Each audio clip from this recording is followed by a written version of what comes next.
बिहार में वक्फ बिल के नाम पर मुसलमानों को भड़काने का काम पूरे जोर शोर से शुरू कर दिया गया है, क्योंकि वहां चुनाव होने। बंगाल में एनआरसी का नाम लेकर मुसलमानों को डराया जा रहा है, क्योंकि नेक्स्ट चुनाव वहां होना है। यूपी में जातीय संघर्ष को हवा दी जा रही है, क्योंकि 2027 दूर नहीं है। पहले ब्राह्मण वर्सेस यादव की लड़ाई को सुलझाया गया, अब एक और मामले में हिंसा भड़काई गई है।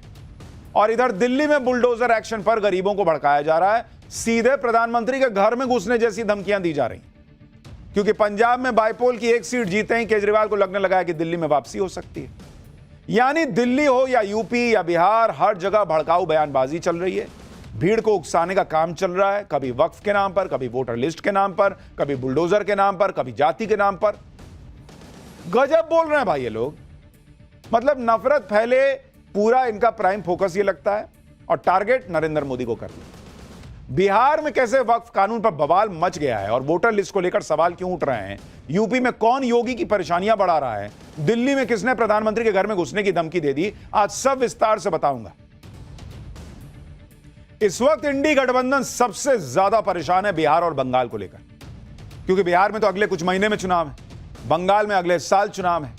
बिहार में लालू यादव और राहुल गांधी को लग रहा है कि नरेंद्र मोदी से मुकाबला करना मुश्किल हो रहा है, क्योंकि नरेंद्र मोदी ने इनके हाथ से जाति जनगणना का मुद्दा तो छीन लिया। इसलिए अब बिहार में दूसरे मुद्दों को हवा दी जा रही है, जिससे नरेंद्र मोदी के खिलाफ बिहार चुनाव में माहौल बनाया जा सके। जैसे एक मुद्दा वोटर लिस्ट का उठाया गया, क्योंकि चुनाव आयोग बिहार में वोटर लिस्ट की गहन जांच करवा रहा है, लेकिन इसे इंडी गठबंधन ने मुद्दा बना लिया। यहां तक कि ममता बनर्जी, जिनका बिहार से कोई लेना देना नहीं, वो भी मुद्दे में कूद गई। ममता बनर्जी की बात तो आगे करूंगा, पहले देखिए कि बिहार में चल क्या रहा है। बिहार में वोटर लिस्ट के साथ साथ एक मुद्दा वक्फ कानून का भी ले आए भाई लोग। वक्फ कानून के विरोध में इंडी गठबंधन ने पटना के गांधी मैदान में बड़ी रैली करके शक्ति प्रदर्शन किया। वहां मुसलमानों की बड़ी भीड़ जुटा ली और पीएम मोदी को चैलेंज करने लगे। इसमें आरजेडी सबसे आगे थी, क्योंकि आरजेडी का पूरा सियासी समीकरण ही एमवाई मुस्लिम यादव के वोट बैंक पर टिका हुआ है। सुनिए मुसलमानों की भीड़ के सामने तेजस्वी ने वक्फ कानून को लेकर पीएम मोदी को क्या कहा, फिर बताऊंगा कि कैसे लालू की पार्टी आरजेडी खुद इस मुद्दे पर गिर गई। ये एनडीए भाजपा की सरकार जाने वाली है। गरीब आवाम की सरकार बनेगी, तो इस बिल को, इस कानून को बिहार राज्य जो है कूड़े के दाग में फेंकने का काम करेगा।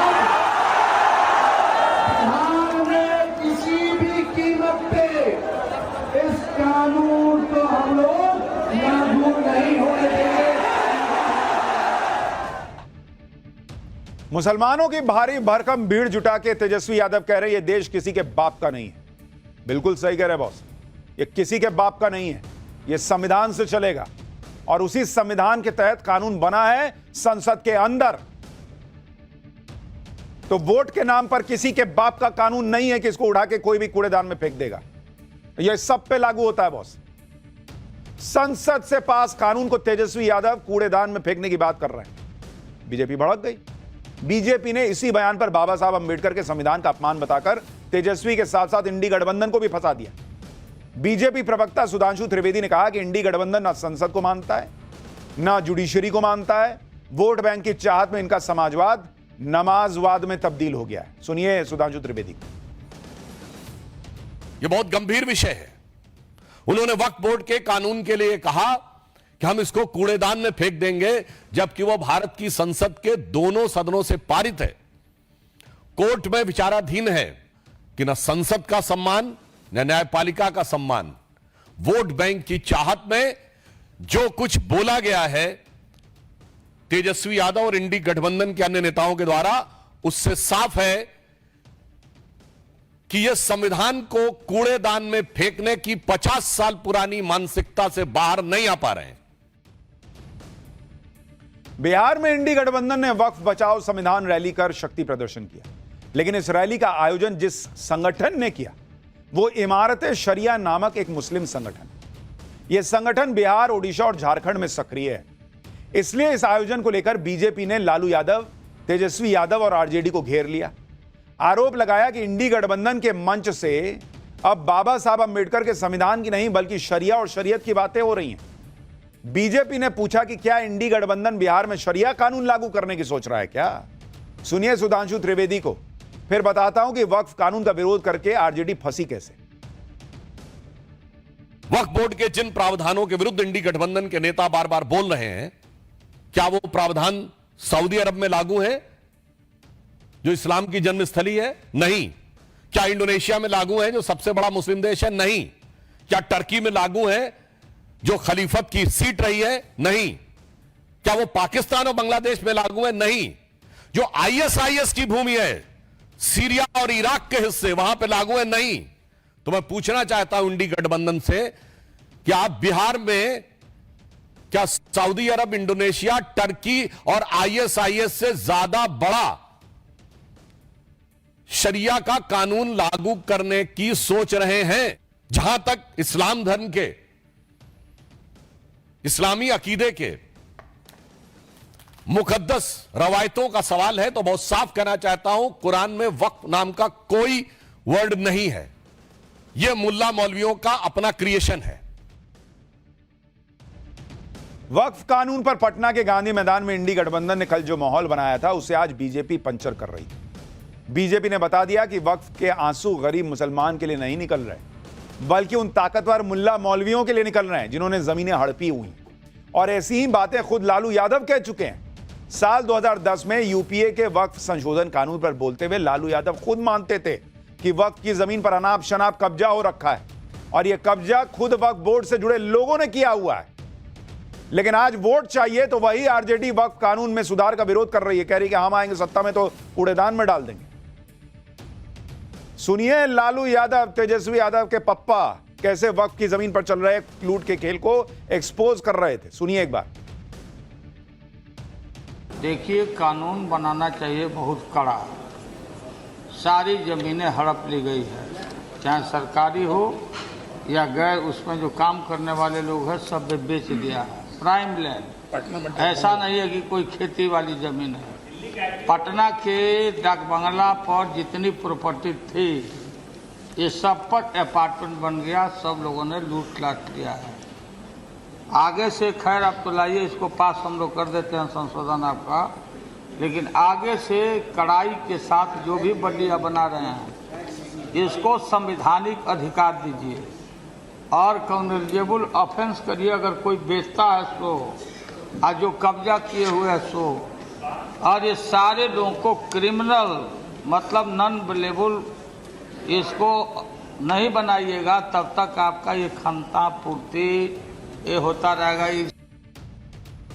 ये तेजस्वी यादव के पापा जी हैं, संसद में खड़े होकर बता रहे थे कि कैसे वक्फ की जमीन को पटना में कब्जा किया हुआ है और कानून में सजा का प्रावधान कीजिए ताकि ये सब रुके। तो मुसलमानों को तेजस्वी यादव से पूछना चाहिए कि मुसलमानों को उनका हक दिलाने वाला कानून क्यों वो डस्टबिन में फेंकना चाहते हैं। जब लालू यादव यूपीए सरकार में थे तब वो वक्फ कानून में सुधार पर जोर दे रहे थे।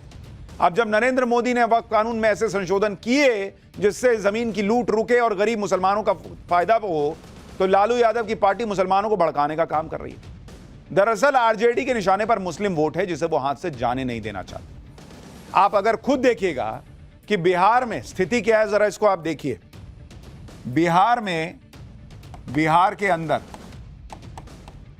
उसके अंदर अगर आप देखेंगे मुस्लिम आबादी जो है, मुस्लिम आबादी वो करीब करीब जो है वो ऑलमोस्ट 18% के आसपास है, 17.7%। ठीक है, और 50% से ज्यादा मुस्लिम आबादी वाली सीट, 50% प्लस आबादी वाली मुस्लिम सीट,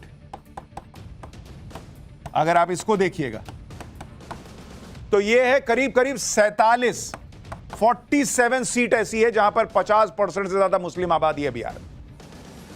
और 40% प्लस वाली कितनी है भाई? 11 सीट है, यानी दोनों को जोड़ दीजिए तो 58 सीट ऐसी है जहां मुस्लिम वोटर बहुत निर्णायक भूमिका में। इंडी गठबंधन को मुस्लिम वोट अगर आप देखिएगा 2020 के चुनाव में कितने मिले थे भाई इंडी वालों को? 2020 में मिले थे 76% मुसलमानों के वोट, और 2024 के लोकसभा चुनाव में देखिएगा तो ये और बढ़ के 87% पहुंच गया। तो भाई जब उनको बल्क में मुसलमान का वोट मिल रहा है तो वो तो कहेंगे ही कि हम वक्फ कानून उठा के कूड़ेदान में डाल देंगे। ये तो मुसलमान को सोचना है कि आपके हक की चीज कोई उठा के क्यों कूड़ेदान में डाल रहा है। यानी लोकसभा चुनाव में इंडी गठबंधन को भर भर के मुस्लिम वोट मिले और यही वजह है कि विपक्षी पार्टियां इस मुद्दे को हाथ से जाने नहीं देना चाहती। लेकिन जैसे ही बीजेपी ने इंडी गठबंधन की धर्म की राजनीति का जिक्र किया, तेजस्वी भड़क गए, वो जाति का कार्ड खेलने लगे। यहां तक कहने लगे कि बीजेपी ने तो आजादी की लड़ाई नहीं लड़ी, जबकि उनके पिता इमरजेंसी में जेल गए थे। सुनिए बीजेपी के पलटवार पर तेजस्वी ने क्या जवाब दिया। लेकिन ये भाजपा वाला बोलो, जो हमारे भगवान है, जिसके हम वंशज हैं, भगवान कृष्ण, भागवत गीता उनका दिया हुआ है और हमारे उन्हीं के परिवार के लोग हैं, हम लोग दादा के रूप में उनको देखते हैं। क्या हम भागवत गीता का यादव समाज अगर कथावाचक बने, कोई पिछड़ा बने, तो ये भाजपा वाले लोग उसका मुंडन कराते हैं। ये असली चरित्र है भाजपा की। ये भाजपा के जो सुधांशु त्रिवेदी जी हैं, इन लोगों का कोई देश का आजादी में कोई योगदान रहा है क्या? ये लोग तो अंग्रेज के गुलाम रहे हैं। लोग इमरजेंसी में इनके पिता जेल गए हैं क्या? मेरे पिता इमरजेंसी में जेल गए। तेजस्वी यादव कह रहे हैं कि उनके पिता लालू यादव इमरजेंसी में जेल गए थे, लेकिन आप यह भी देखिए कि जो लोग इमरजेंसी में जेल गए थे वही लोग आज उस कांग्रेस के साथ हैं जिस कांग्रेस ने इमरजेंसी लगाई थी। लेकिन अब ये सब इमरजेंसी भूल गए क्योंकि इन्हें सिर्फ सत्ता दिखती है और नरेंद्र मोदी का विरोध दिखता है। नरेंद्र मोदी के विरोध में ये इस हद तक चले गए कि वक्फ बचाओ रैली कर रहे हैं और वहां पर भड़काऊ बयानबाजी हो रही है। पूर्णिया से निर्दलीय सांसद पप्पू यादव तो सीधे कुर्बानी की बातें करने लगे। सुनिए पप्पू यादव क्या कह रहे हैं, फिर बताता हूं कि बिहार में वोटर लिस्ट के मामले में नया ट्विस्ट क्या आ गया है। मुसलमान के विरोधी नहीं है, ये मुसलमान के हार में सनातन की संस्कृति को मिटाना चाहते हैं। ये मुसलमान के नाम में दलित आदिवासी के अधिकार को छीनना चाहते हैं। कहीं पे निगाह है, कहीं पे निशाना। ये मुसलमान का कुछ नहीं बिगाड़ सकते। जिसका इतिहास हजरत हुसैन का हो,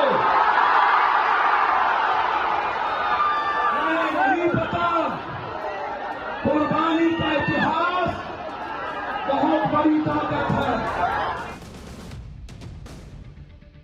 दरअसल इन पार्टियों का भरोसा यह है कि मुसलमान बड़ी भीड़ में इकट्ठा होकर ऐसी बातों पर जोर शोर से ताली बजाकर इनके लिए भर भर के वोट कर देगा। लेकिन वो हिंदू और दूसरे धर्म के लोग जिनकी जमीनों पर वक्फ के नाम पर कब्जा कर लिया जाता है, वो भी इनको वोट देंगे क्योंकि वो हिंदू जो है वो कभी कंसोलिडेटेड वोट तो करेगा नहीं। ये इनके भरोसे की वजह है कि वो इस तरह की बात कर रहे हैं। इनको इस बात का डर नहीं है कि मैं इस तरह से गलत चीज में वक्फ कानून को डस्टबिन में डालने की बातें करूंगा तो हिंदू वोट मुझसे छिटक जाएगा। वहां तो जाति के नाम पर बांट देंगे, ले लेंगे। आप देखिए बिहार में मुसलमानों का वोट, वो मुस्लिम वोटरों का जो खेल है वो किस कदर चल रहा है। हैदराबाद के सांसद असदुद्दीन ओवैसी भी बिहार में इंडी गठबंधन से मुस्लिम वोटों की सौदेबाजी कर रहे हैं।